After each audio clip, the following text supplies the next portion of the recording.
right, so film 2 of the triple feature in theaters today. First one for Kaylee, second one for me. Yes.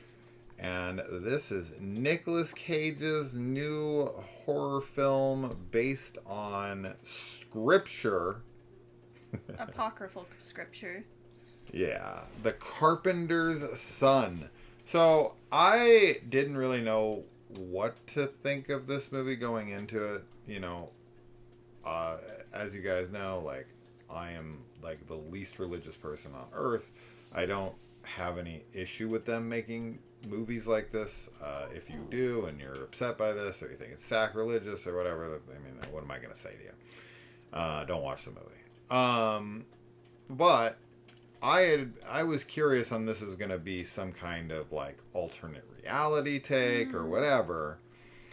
And the movie starts off and it says that it is based on the infancy gospel of Thomas, which is like non-canonical, like, writings. Which is, you know, as I've said, I know very little about religion.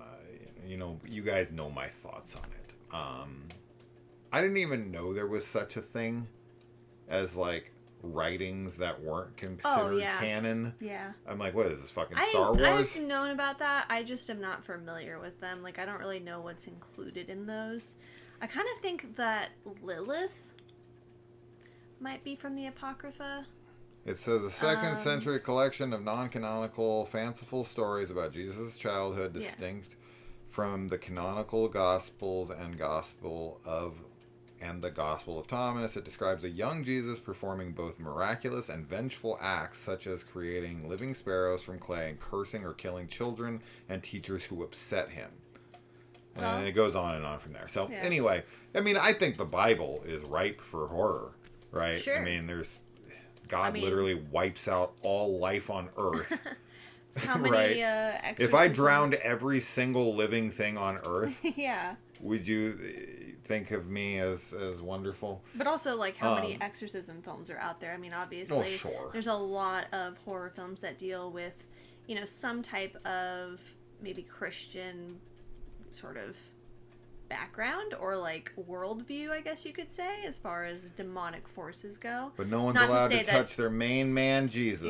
Yeah, which was interesting. This, you know, is, I mean, I was interested because it unique. Seems like, a unique horror film, like, especially one centering around, like, a young Jesus and all that. I was, and it's Nick Cage, you know, like, so obviously sometimes he can make really cool movies, obviously. He's kind of famous for either making very, like, weird bad films. Yeah. Or making, you know, really good stuff, I feel. It's kind of, you kind of roll the dice with him, I think. But sometimes it's fun no matter what. Sure. And, you know, I kind of went into this based on a very vague trailer. I was kind of expecting something like Brightburn. I never saw. Yeah, which is essentially like an alternate reality evil Superman.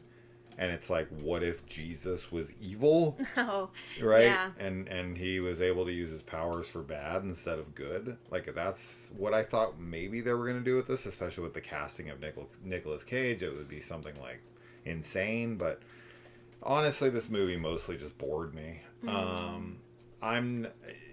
It felt like a very religious film, right? Like, I don't think that this person was okay.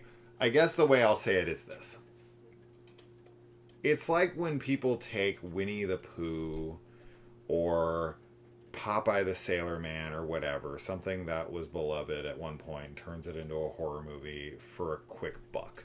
Right? And they just kind of like throw a stupid mask on and it's a slasher film and whatever. And it's cheap and it's disrespectful to the memory of the original classics and the literature or whatever that it's based on. This doesn't feel like that to me at all. There's nothing like cheap or gimmicky about this movie. It's not trying to be like, you know, actually Jesus was a murderer, and, you know, it's nothing like that at all. It feels like any other religious-based movie I would watch. It just has a darker tone to it. Yeah. Right? Than maybe some other Bible-based film. Is the Bible public domain? It would have to be, right? I don't know. I would guess so. Sure. But that's just funny. That's it a good made me question. think of it because we were talking about the like Winnie the Poohs and stuff. Can you make a Noah and all this? I think probably you can. I don't see why but not. maybe you have to pay the I was gonna say the Pope. Who? The Pope. The Pope? But the Pope. maybe you have to pay the Vatican or something. The Vatican. I don't know. I wouldn't be surprised if there's like some like if you make a religious film that's like based on stuff Mr. from Pope. the Bible. Yeah, you got to pay the Pope. I got to play the piper. Exactly. Yeah, I just didn't like this movie much at all. I didn't love it or really like it or anything. I think it was like a pretty well acted film. Like I didn't have a problem with anybody's performance. There's that scene is actually in the trailer. There is like a very Nick Cage scene in this, but if you've seen the trailer, you will have seen that scene. He definitely felt like Nick Cage in the movie too, which I think a lot of times that's kind of what you get with him. Like he's, to me, not always a character actor. Like I think there might be a couple times that we've seen him where he's really like, I'm like forgetting. I know that there was a film that came out, I want to say recently, like in the last couple of years, where he was like unrecognizable, and it was like really Longlegs. Yeah. God, yeah. Oh, I was so it's funny. I was gonna say Longlegs, but I'm like, there's no way she's like, forgetting that. Yeah, it must so funny. Be a different well, film. because I started thinking about Renfield, and I was like, no, he's very Nick Cage in that. And I was like, what is the other one? I mean, that's how unrecognizable he is, I think. So in this one, to me, he's very much like Nick Cage playing the part of the carpenter Joseph, right? Mary and Joseph are the mother and father of Jesus. Anyway, it didn't resonate with me. I think that maybe people that are, potentially if you have a Christian faith, maybe this will like work for you in a different way. I didn't find that it was disrespectful, but I don't know because I don't really know how many denominations of like Christianity, like I assume that this stuff is like, it's like fan fiction for the Bible. So I don't know if it's like, maybe it's blasphemous in and of itself. I honestly have no idea. Just people get upset about literally fucking everything. I don't know. So but to me, it's no different from like an exorcism film in the sense that it's like you're dealing with these good versus evil forces, and you have, Satan and demons as these like major adversaries, and then you have Jesus, right, the Son of God and everything. And I think, like, as you had said, though, it's kind of a bit boring. Not a ton happens, it feels. We're sort of in the same loop for a little while. Yeah. And, it really didn't land for me. But maybe it could work for somebody out there. Like, I don't think it's poorly acted. No. I think that the kid that plays Jesus in this actually did quite a great job, and I liked his performance. Mm-hmm. And the actress that plays his mother, who I recognize her, but I don't know her name, did a good job too. Is that the FKA Twigs girl, or is that the other one? It's funny because she reminds me a bit of Mia Goth, like the way she talks. She has kind of a similar sounding voice to me. I don't know her, but yeah. Is that the FKA? That can't be a word. I don't know. Right? That's what I thought I saw in the trailer. I think, isn't that like a singer? Oh, I think you might be right, actually. Right? Yeah. Nobody has a fucking name like that, and that's sort of singer. Yeah, I think you might be right. She did great. I liked her performance and everything. Yeah. Yeah. There's one fucked up scene in the beginning of the movie, for sure. Deals with fire. Oh, yeah. That was... When that happened, I was like, damn, this might be a fucking wild film, but man, it pretty much fizzles out after that. Yeah. Like, someone doused that fire really quick.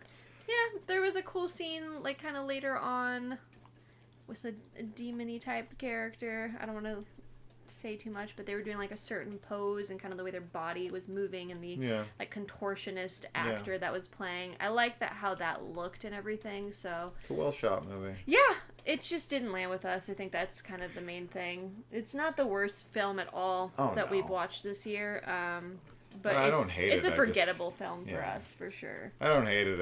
didn't care for it. Yeah. Really. I mean, that's just really what it comes down to. It just wasn't for me at all. But here's the question. Who is this movie for? That's what I was thinking about leaving it. Like, all the, uptight fucking conservative Christians or whatever, they're all gonna fucking think this is blasphemous. None of them are gonna show up, right? They're all gonna, write this off as something that's unholy or, disrespectful or whatever bullshit. They'll never actually fucking watch it. It's like the people who go and protest Harry Potter books, but then when you talk to them, they're like, well, I've never read them. They just are teaching witchcraft. I'm like, they're literally not. I mean, they are, though, Wingardium. Yeah, exactly. It's like, you gotta fucking read the thing before you can tell what it actually is. Sure. So you have those people, and then, there's a lot of horror fans. Yeah. Who are gonna be like, I don't want to watch some religious-based horror film, right? Like, that's not for me. So I kind of sat back and I'm like, we're going to go see pretty much anything horror related. At least I am. For the most part, there's very few things that I'm like, no way. I have no interest in that at all. Maybe if like Tyler Perry made a horror movie. He did. He made that like Medea Boo 1 and 2 or whatever. I didn't see those. But there's very few horror films that I'm ever like straight up no interest at all, not watching it. So I went. But yeah, we were one of a few people. And shout out to Benjamin. Yeah. Who we met. He was in the theater with us. And then when we left, he walked up to us and was like, are you guys Sinister Cinema? And I was like, or we were like, yeah. And he talked to us for a little while and told us about his life and certain little things like that. And it's cool to say hi. Thanks for saying hello. Definitely come up, say hi to us. Don't injure us or kill us or anything, but come on up to us. The only reason I said that is because my kids asked me about John Lennon's death recently. Oh. And so I was like reading them like the Google. Like I already knew what it was, but I was reading it to them, and it was literally like a fan who had like asked Lennon for an autograph earlier that night, and then like sat there and waited for him, and then when he came back, he just shot him. Yeah, don't do that. But we will say hello to you if you would like to say hi. It's always fun to meet other horror fans. Yeah. Please don't John Lennon us. Yeah, please don't. We don't want that. No, we don't want that. But we do want you to say hi. So shout out to him. And I don't recommend the movie, and I don't think that anyone was going anyway. So this might be a waste of the time. If you were just like, is this something that's going to win me over? No. It's like, I think that if you're honestly, somebody I think the who only likes... people that might like it are people that are like religious and have like really studied this stuff. Like maybe, or I was going to say like if you really like historical horror, because I think this could also fall in that category. And honestly, I mean, if you are just interested in it, you might as well watch it. It's actually a pretty quick film. There's just nothing interesting happening in this movie at all. I thought they could do so many wild, crazy, interesting things, and I was just sitting there the whole time. It's a lot more okay. Contained. It's definitely like a more contained story. So restrained. Yeah. For sure. But I think, I mean, of course, with any film review that we do, if you have an interest in it, even if we don't really like it, but you're curious about it, then of course go check it out and see and make up your own mind. Yeah. If you were already on the fence on it, maybe wait until it's available on streaming or something instead of spending money to go to the theater for it. But or just don't at the same time, I don't know. Yeah. Or just don't be a blasphemer. Yeah. Or you're going to hell. Yeah. All right. All right. All right, guys. Well, we'll see you in the next one. Bye. Bye.